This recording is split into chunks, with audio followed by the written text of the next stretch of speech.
Ši savaitė mus kviečia judėti į priekį, bet pirmiausia turėtumėm susitvarkyti su savo vidiniais lūkesčiais. Taigi, pasikliaukit savo intuiciją ir pasirinkite. Dūminis kvarcas, avantiūrinas ar ametistas. Ir pažiūrėsim, kokiagi jūsų žinutė. Taigi, neskubėkit ir išsirinkit.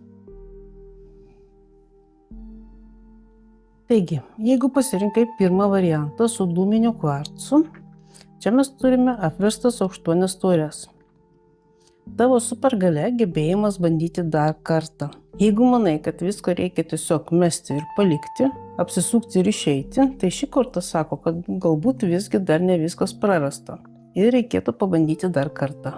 O dūminis kvarcas padės tau rasti drąsos sugrįžti ir sutvarkyti tai, kas buvo apleista, bet vis dar brangu. Jeigu pasirinkai antrą variantą, čia mes turime avantiūriną ir vežimą. Tavo supergalia šią savaitę – valia ir proveržis. Tai visiškos pergalės korta. Tu turi jėgų suvaldyti prieštaringas aplinkybės ir pasiekti tikslą, o avantiūrinas suteiks tau sėkmės ir pasitikėjimo savimi šiame greitame judėjime. Tad tiesiog pirmyn. Jeigu pasirinkai trečią variantą su ametistu, čia mes turime apverstą žvaigždę. Tavo supergalia šią savaitę – tikėjimo susigrąžinimas.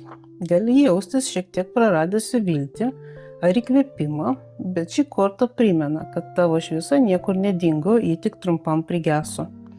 O ametistas padės tau vėl išgirsti savo vidinį balsą ir patikėti savo svajonėmis iš naujo. Taigi, kuris kelias šią savaitę jūsų?